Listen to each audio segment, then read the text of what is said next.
Railway station पर काम किया करता था। सब कुछ सही चल रहा था। फिर एक दिन उसे काम से लौटने में देर हो जाती है।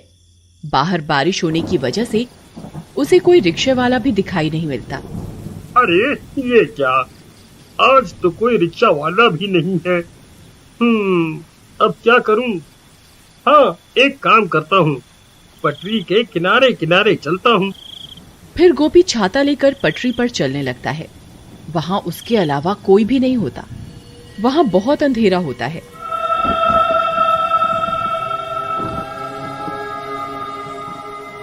हे भगवान, यहाँ तो बहुत अंधेरा है। कहीं मैंने इस रास्ते से आकर कोई गलती तो नहीं कर दी? तभी पीछे से कोई उसका नाम पुकारता है, गोपी गोपी। अरे मर गए रे, यहाँ तो कोई भी नहीं है। फिर पीछे से मेरा नाम कौन पुकार रहा है? क्या करूं? फिर गोपी पीछे मुड़कर देखता है तो वहाँ कोई भी नहीं होता।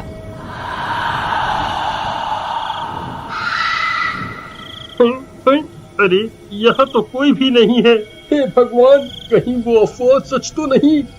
नहीं नहीं, ऐसा नहीं हो सकता।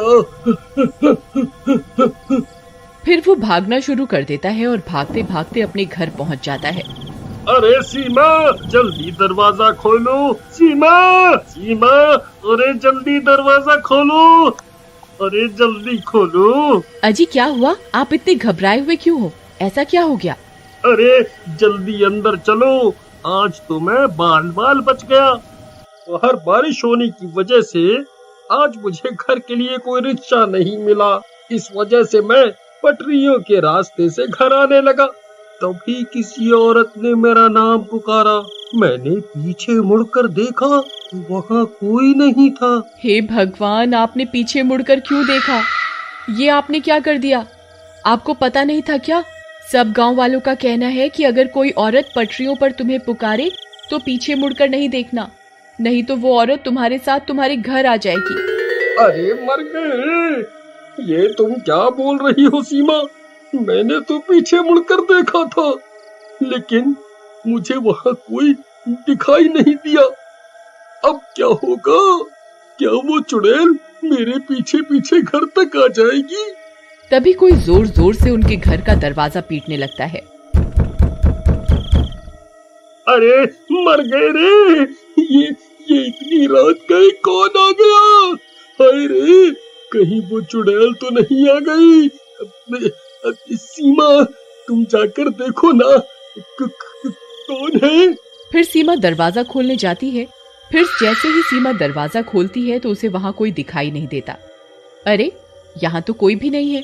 फिर सीमा दरवाजा बंद कर देती है और कमरे की ओर जाने लगती है कि तभी फिर से कोई दरवाजा खटखटाता है। अरे अब फिर से कौन आ गया? अभी तो कोई भी नहीं था। सीमा फिर से दरवाजा खोलती है लेकिन बाहर कोई भी नहीं होता। लगता है कोई बच्चा शरारत कर रहा है। फिर सीमा दरवाजा बंद कर लेती है, लेकिन बाहर कोई गोपी का इंतजार कर रहा होता है। उसे इंतजार होता है गोपी का। अरे सीमा, लगता है कोई शरारत कर रहा है। तभी फिर से दरवाजे पर दस्तक होती है। सीमा, इस बार मैं जाता हूँ, तुम यहीं रुको। अभी इन बच्चों को सबक सिखाता हूँ। फिर गोपी दरवाजा खोलने जाता है और जैसे ही दरवाजा खोलता है उसकी आंखें फटी की फटी रह जाती हैं। तभी गोपी की चीखने की आवाज आती है। अजी अजी क्या हुआ? आप ठीक तो है ना? फिर सीमा भागते हुए दरवाजे पर जाती है, लेकिन गोपी का कोई नामो निशान नहीं होता। हे भगवान, ये कहाँ चले गए? तभी एक गांव वाला सीमा के घर के पास भागता हुआ आता है। अरे सीमा बहन, अनर्थ हो गया। तुम्हारे घर एक औरत सफेद साड़ी में आई और गोपी भाई को घसीटते हुए अपने साथ पटरियों की तरफ ले गई। लेकिन ये कैसे हो सकता है?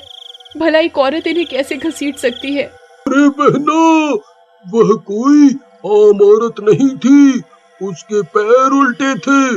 वो वही चुड़ैल थी जिसे लोगों ने अक्सर पटरियों पर चलते हुए देखा है। हे भगवान, वीरू भैया, हमें इन्हें बचाना होगा। आप चलिए मेरे साथ। फिर वे लोग अपने साथ कुछ गांव वालों को लेकर उन रेल की पटरियों की तरफ जाते हैं। वहाँ बहुत अंधेरा होता है। अरे गोपी भाई, आप कहाँ हैं? गोपी भैया, क्या आप मुझे सुन सकते हैं? अरे भाइयों, मैं